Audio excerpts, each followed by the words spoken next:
Okay, we are in Siman Kof Chaf. We're up to the third shir on Sefira Siman. Hopefully, we'll finish it today. And we are up to Sif Vav. Says the Kitzur. Bimei Hasfira, as we mentioned, we did this already yesterday, plus the bottom. So today we'll just go past this. Bimei Hasfira Mesu Tamidei Rabbi Akiva b'shloisha u'shloishim yom. During the times of Sfira, for 33 days, the students of Rabbi Akiva passed away. As we know the whole background.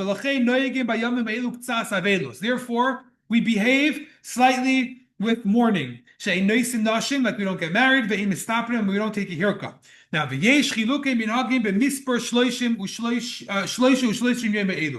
problem is, or where you see some interesting things happen, is that there's disagreements as to when you count these 33 days. When were they? So let's look at it like this. Number one, some people have the meaning, the way they count these 33 days. They start counting on the second day of Sefira. I'm sorry, the first day of Sefira, the second day of Yom Tif. So as you're counting, Sefira every day corresponds exactly to the number. So then their Sefira, what we would call the restrictions of Sefira, go for 32 days until Lag BaOmer. Okay? Now on Lag BaOmer itself, we'll see soon why they don't have Avelus. But for those first 32 days, that's when they do it. Even according to them, when it would happen like this year, that Rosh Chodesh would fall out on a Shabbos, Rosh Chodesh Iyar. So now the Yesh Bo Shtei Kedushos. In this situation, it's a very special day. It's Shabbos and it's Rosh Chodesh, right? Kedusha Shabbos, Kedusha Rosh Chodesh. So then Az Matirin Lisa V'chein Listaper Be'erev Shabbos. So they would say that on Erev Shabbos you can do this. Now, taking a haircut on Rosh Chodesh, you have to ask your local Rabbi Yehuda Chassid Orthodox whatever, so to see if you can do that. But either way, the point is when you have this double thing, so then they would already sort of be a little looser on Erev Shabbos. Now, that's 32 days. We mentioned that they passed away for 33 days. So what happens on the 33rd day? So says the Kitzur like this. So B'yom Lag BaOmer, on the 33rd day, and also from then on, right, going forward, Matirim, there's no problem. They're done with their Avelus. Right? Like you see in a lot of Sephardic communities. Why Lag BaOmer itself? It's one of the days they passed away. Because on Lag BaOmer itself, Pasku Milamos, they stopped dying on that day. So even though some of them were still dying, right, a few or whatever the numbers were, but nevertheless, it's already a more symbolically happy day. They're more joyous, and they also don't say Tachnun. They don't say Tachnun on Lag BaOmer itself. Now, the Av, we'll go to the bottom in a second. The Av Shegam Boi Bayoy Meisuktzas. Now, the question you're going to ask is, what's so happy? Some of the people died on that day too. So, Amrina on Mitzvah Yom Kippur, like when it comes to other types of ideas of Avelos, we minimize it, and therefore, as soon as the day starts, we'll say Mitzvah Yom Kippur. Even part of the day will be enough to consider it as if it was the full day. And therefore, according to the Kitzur, you should not get married or, let's say, take a haircut for those that do until the day of Lag BaOmer, because you need the sun to rise for it to be considered Miktzas Hayom. And not from the night before. But what about not? Wait. But if Lag BaOmer would fall out on a Sunday, so then you can't. So then mistaprim be'erev Shabbos, similar to when Shabbos and Rosh Chodesh were on the same day, and it was like a double whatever. So here too, when Lag BaOmer will fall out on a Sunday, and anyways, you're going to be able to take a haircut right after. So then mistaprim be'erev Shabbos shalafan of the covered Shabbos. So then they would say you could already take a haircut before Shabbos, even though it's 2 days earlier, because it's ready for covered Shabbos. Now take a look in the bottom, Dalet and Hey. The Dalet and Hey says like this. Thank God it wasn't Vav in the next one. So he says like this. He says that it's not just on Lag BaOmer itself that you don't say Tachnun. It's even the Mincha before. In other words, like any Yom Tif, some Yom Tovim, you just don't say Tachnun B'Yoy. And that's what it says. It looks like in Alter Rebbe Shulchan Aruch and other places similar. But in the Siddur, as we'll see in a moment, it's already the halacha is that we stop saying Tachnun from the Mincha before. Okay? So what is this? Why is that important? It's very important actually. So if you take a look in the next one, Hey, so over here they're quoting again from from different things from the Rebbe. He says like this: Lefi hachros Rabbeinu le'inyan tachnu b'mincha. The Rebbe writes that because the Alter Rebbe decided, and over there the Rebbe has all back and forth between the Siddur and the Shulchan Aruch. And the Shulchan Aruch, which was written first, so even though he says that you just don't say Tachnun on the day of Lag BaOmer, however, in the Siddur, which is what the Alter Rebbe wrote second over there and last, which is what we follow, over there the Alter Rebbe says that you already stopped saying Tachnun b'mincha erev Lag BaOmer. And therefore, why is that important? Because Muchach shel Lag BaOmer maschil min halayla. That tells us that all the leniencies of Lag BaOmer, we don't have to wait for the sun to rise. All the leniencies of Lag BaOmer start already then as soon as the night starts. And therefore, and therefore you could be more lenient for marriages and for getting haircuts from already the night before. So in other words, in the early years, there's a letter from the Rebbe where he writes that it was a chasana on a Friday. And the Rebbe wrote that the chasna should be on Friday. Well, he writes maybe other options of not doing it during Sefira. But if you're going to do it on Lag BaOmer, it has to be on Friday and not Thursday night. Right? Because Thursday night didn't start yet. You have to do Mixas Hayir. A few years later, I don't know exactly what changed, but a few years later, the Rebbe has another letter where he writes that because the Siddur decided that, as you see, that we already don't say Tachnun from the Mincha before, which means that as soon as the night starts, it's already the Yom Tif, if you will, of Lag BaOmer. So therefore, you could already, the implication would be you could already get married and do everything already the night before. Now, someone did send me, it was a few months ago, there was a conversation somewhere, and someone sent me privately that maybe it's not so simple. So I'll have to look at it again. I didn't have a chance to, I put his sources or whatever he had on the side, and I said I'll get back to it when it comes to learning it here. So I didn't have a chance to get to it yet. So I'll look at it, and if anything's different, I'll let you know. But Pashtus, that's what it says over here. What? That people get married. No, what he was trying to say is that really you shouldn't get married the night before. He said people do it anyways because we see people do, and that's because there's so limited days of marriages that we have. Baruch Hashem, such a large community. So therefore, people do a lot of things. Like for example, people also never got married the second half of the month. Remember we had this about Adar, where we said. Well, so I'm saying, so we're learning in Adar, we said really you don't, but because there's possibly no time, so people get married the second half. So things like that. So he was trying to say that's why people get married the night before, because like we have no choice. So we're going with like, but really you shouldn't. So I don't know if that's mashma from this, but he did send me something, so I'll try to look at it another time if I remember, and if I change my mind, I will let you know that I changed my mind. Okay. What? You talking to him? No. Okay, now, so opinion number one. What was opinion number one? That the whole restrictions of Sefira start the first moment of counting the Omer, right away. And as soon as it hits Lag BaOmer, they're done. If you go to other communities, and this actually became a very famous halachic issue, where you have different Rosh Yeshiva, especially in Eretz Yisrael, where the Svardish community mixed a lot with the Yeshivish community. But sometimes you'll have Svardim that went to like Mir or something. It's a very strange thing to see these Svardi guys walking, looking, like a guy out of Lakewood with the hat a certain way and everything. It just doesn't fit. But either way, they get married during this time, and they would invite their Rosh Yeshiva to do Siddur Kedushin. So you have a lot of the contemporary poskim are analyzing, can this Ashkenazi Rav do a Siddur Kedushin during the Yemei Sefira when not necessarily does he hold that Sefira is over, right? Because according to him, they follow the other opinions. So that became a whole back and forth, and they say you could do it for one, not for the other. You could attend, you shouldn't do it. There's all different things of how it plays itself out practically. But there is an interesting thing. So there are some people that taka follow this. They start with Sefira, with Omer, and they end Lag BaOmer. Fine. Now, Siv Zayin, we go to the next one. What? Meaning for them it's over. No, they still count Sefira, but the restrictions of Sefira. Not cutting, that's what we were saying before. Okay. Siv Zayin. Then you have other opinions. Some people say that the Talmidei Rabbi Akiva did not pass away in the beginning of Sefira.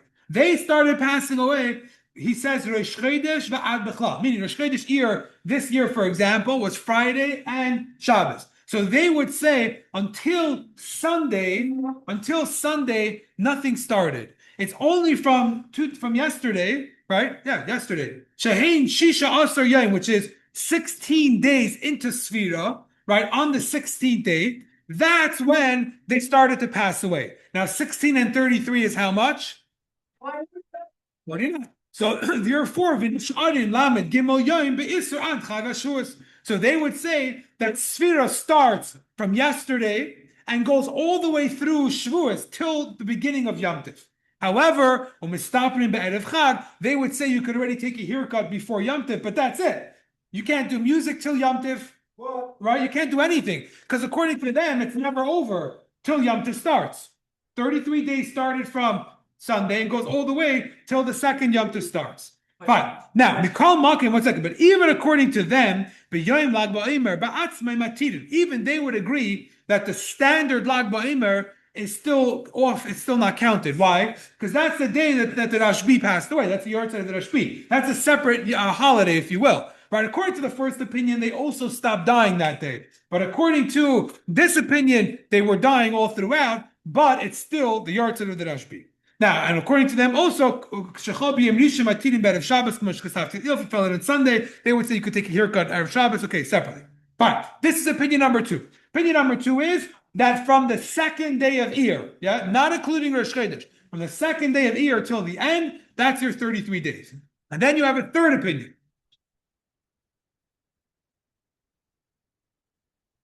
Then you have a third opinion.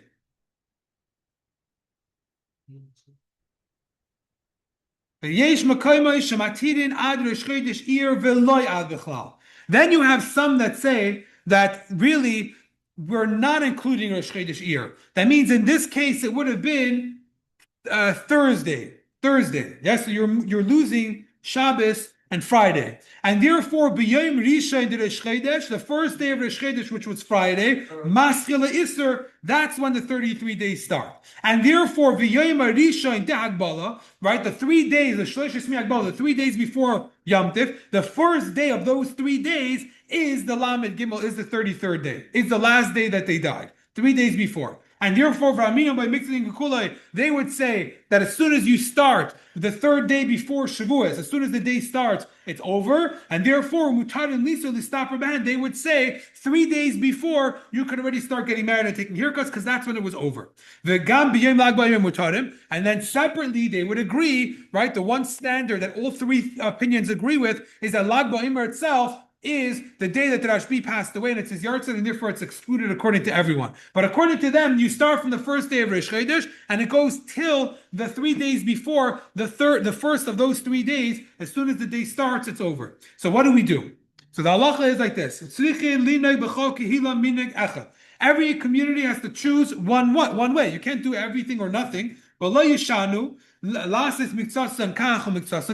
shouldn't do differently. You go to a city, you shouldn't have some people doing one way, some people doing another way. It doesn't make sense.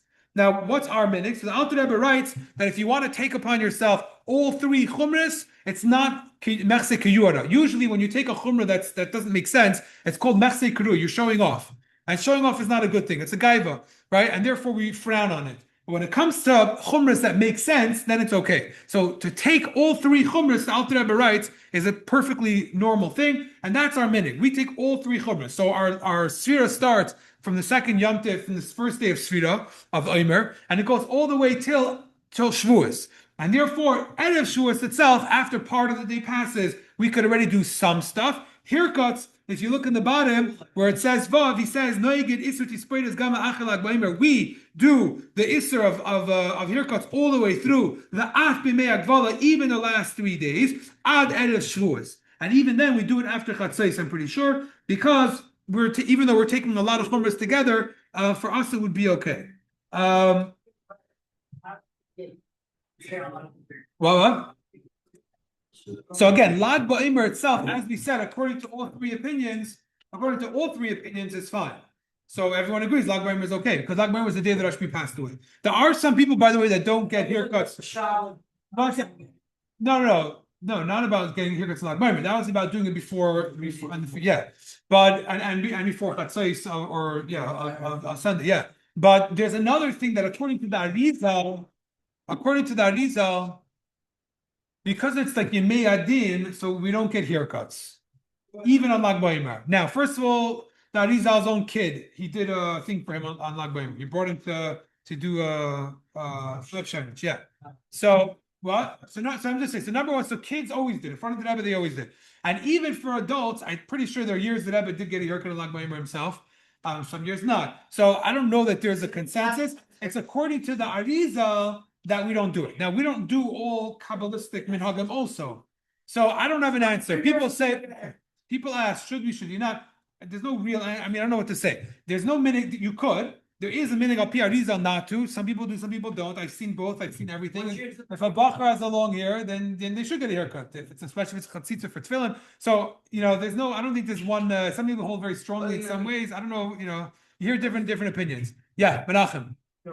Let's just say you want to take a haircut on are you allowed to do it from special or from the day? So according to what no, from the night before. From the night before.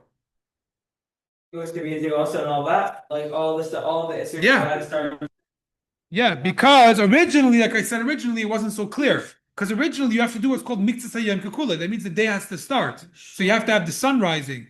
But over here, what ended up happening is because when the Siddur, wait a second, because the Alter Rebbe Siddur says that you already stopped doing Tachnun from Mincha before, that means that you don't have to wait till the next day. Once you do Mincha before, it means it starts right away. So if it starts right away, then you're good to go. So what do you like weddings? Do I do in the night of the night and after? Spoke about this. So again, in the beginning, the Rebbe used to say you have to wait till the day of. That's in the early years. It was a Friday chasana. The Rebbe said it has to be on Friday. Later on, the Rebbe said it looks like that you could do it the night before, based on the fact that the Alter Rebbe says that you don't say Tachnun by Mincha of Erev Lag B'Omer. And then I mentioned that someone told me that it might not be the case, and maybe there's more to it. I didn't have a chance to look at it, so if I change my mind, I'll let you know. But for now, when you want to get married, Mazel Tov, hopefully not this year, then you can do it.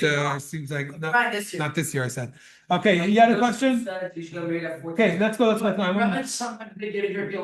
I'm pretty sure. Yeah. Where does it say that? Okay. Yeah, you had a question? Okay, I want to finish this today, so let's do it. What?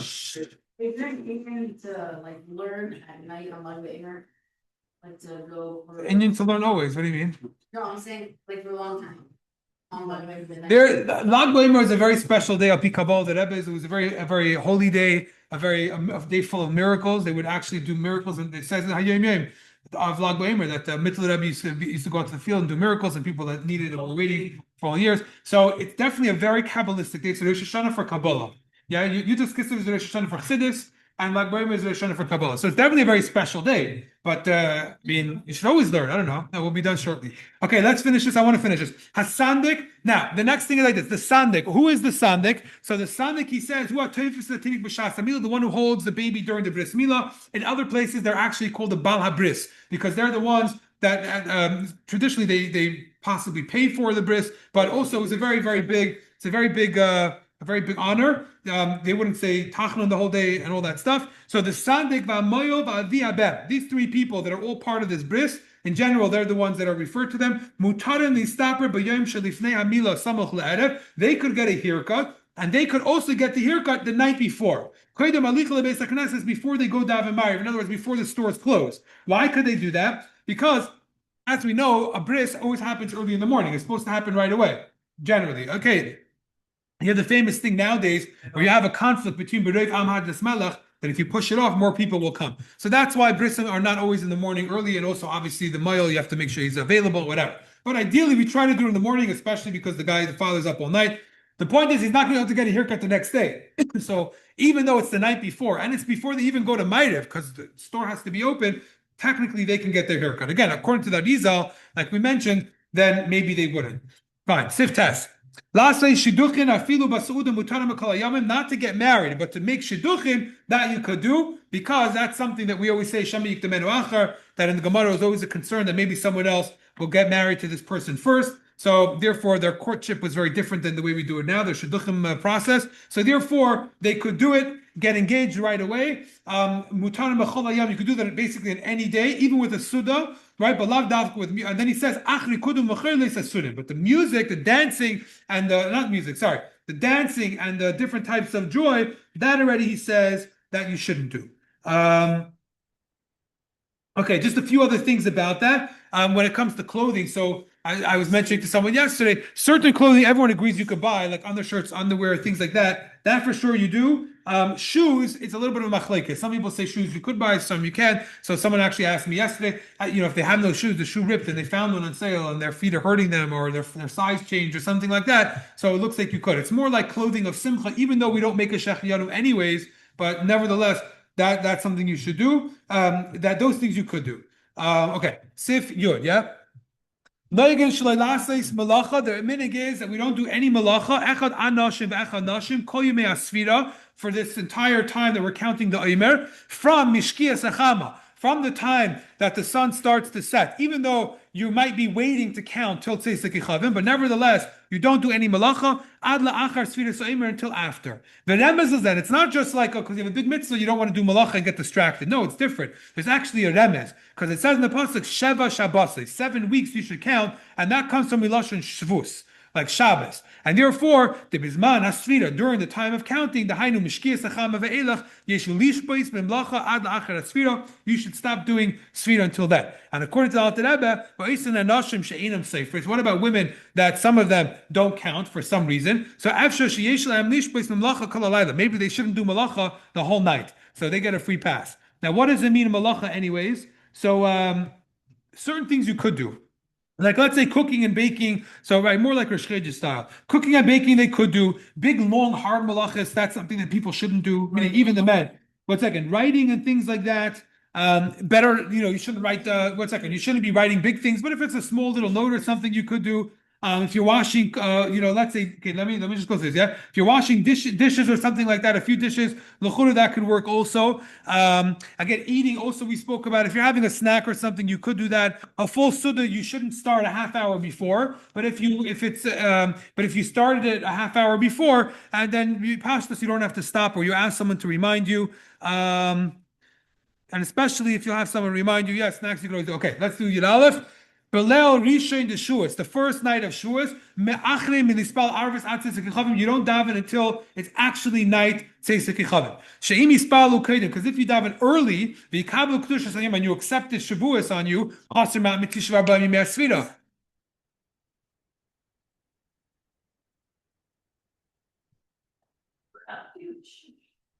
Then your 49 days are missing. You have to have 49 full days. So even though usually you could take in Shabbos early, you could have a Ma'ariv early, you could take in Yom Tov early. Shavuos you can't do early because then it's going to come at the expense of your complete 49 days. Okay, that was this, and then we'll move on first. We'll have a test tomorrow, Mr. Shem, on this.